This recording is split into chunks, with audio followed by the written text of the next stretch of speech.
Can I use my 401k to help me buy a house? Today we're going to go over being able to use your 401k and retirement funds to be able to withdraw to help you purchase a house. Everybody, welcome back. My name is Aaron Dehart. If you're new to this channel, I have been a lender since 2003. That's right.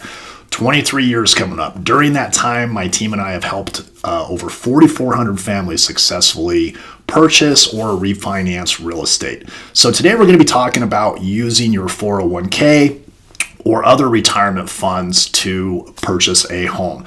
If you haven't yet, please give us a like and subscribe so we can keep YouTube happy and keep having good videos come out to you. So let's get right into it. Using your 401k to buy a house. Now, there's going to be a couple of different options you can look at, and we're going to go through those today and discuss also the pros and the cons of them and things to look out for. So, number one, your 401k, you have two different options to do it. You can do a loan against your 401k, or you could also do what's called a hardship withdrawal. So let's talk about the 401k loan first, which personally, and many professionals agree with me, this is going to be your best option.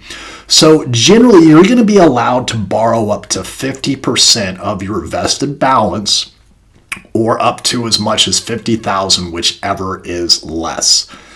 Repayment, you're typically going to have about a 5-year window to be able to repay that loan. However, in certain circumstances, that can be extended if it is for your primary residence, meaning it's going to be a house that you're actually living in and occupying it.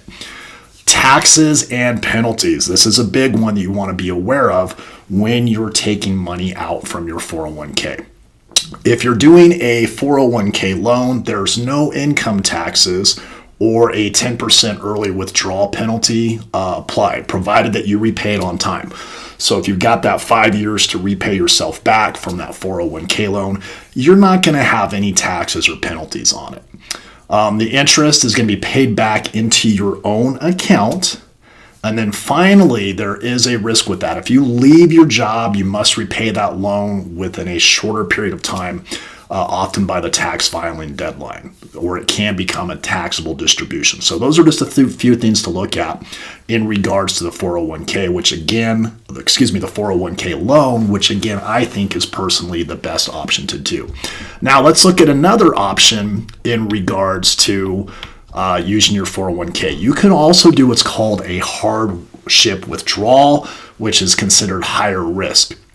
And what that is you're making a withdrawal from your 401k for an immediate and heavy financial need, which can include purchasing a primary residence. Now, when you do it this way, there are going to be taxes and penalties associated with this. So your income tax, you're going to be paying income tax on the amount that is withdrawn. If you are under age 59 and a half when you do this, you're also going to pay a 10% early withdrawal penalty. Unless it falls under specific exemptions, which you want to reach out and discuss with a certified tax professional.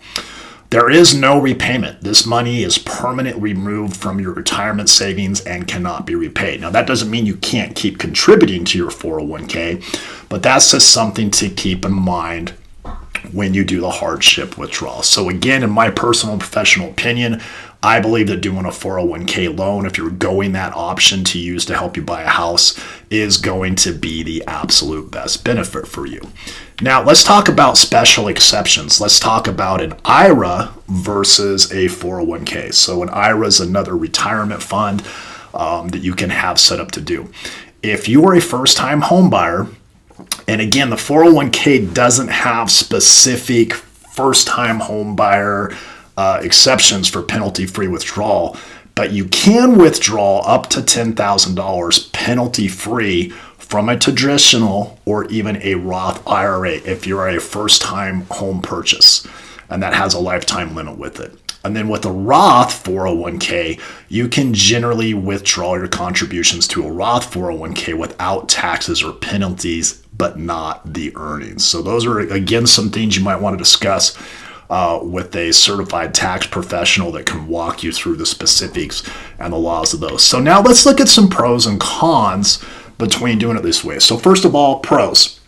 Super fast access. Typically when you're doing a loan against your 401k, the funds can be directly deposited into your checking or savings account with your bank in just a matter of days.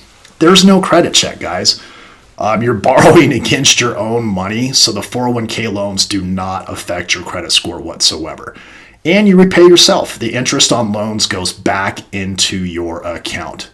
And there's no debt to income impact. So a 401k loan does not count towards your debt to income ratio. So again, when we're qualifying you for a home loan, your debt to income ratio is one of the biggest things that we look at.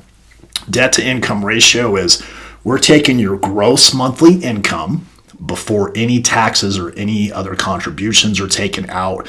And we're basically dividing that by all of your monthly debts that show up on your credit report. So a car payment, specific credit cards, any types of loans you might have that show up on your credit report on a regular monthly revolving basis. We have to count those against you in your overall debt to income ratio, plus your proposed total new home loan payment.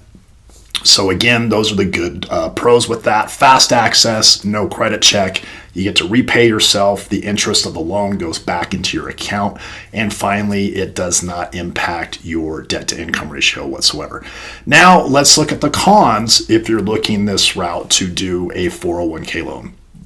You're going to have lost growth. You lose years of potential compound growth, which can severely impact your retirement. So that's something to keep in mind when doing it this way. Now, one things we like to do, we show everybody, when we're going this route, we like to show, hey, if you're going to do this, what's the potential of that? However, that can be offset with equity growth in your house. So those are all things we want to look at when we're having a discussion with you and if we're looking to take that route of using your 401k for a down payment.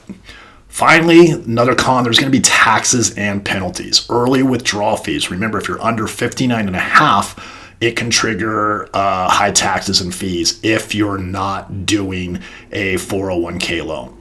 And then there's job security risk. Losing your job means the loan may be due immediately. So those are just all things to keep in mind when doing that. And then finally, the last con, limited contributions. So some plans stop you from contributing to your 401k while the loan is outstanding. So again, you want to check with your employer, whoever it is that manages your 401k, what those rules are specifically for how they manage your 401k. So guys, that's it. Basically, yes, you can use your 401k to help use access for a down payment, to help you purchase a loan. Again, I think this is kind of a final exhausting result. We want to exhaust all other possibilities. Do you have money in savings? Is there possible different programs we can look at to help assist with the down payment? So those are all things to keep in mind. But at the end of the day, yes, you can use your 401k. It's not that hard to do. It's a little bit of paperwork and you do with your employer and whoever it is that holds your 401k. So guys, do us a favor, give us a like and a subscribe. Comment down below so we can keep those great videos coming to you. And as always, have a wonderful day and we'll talk to you soon.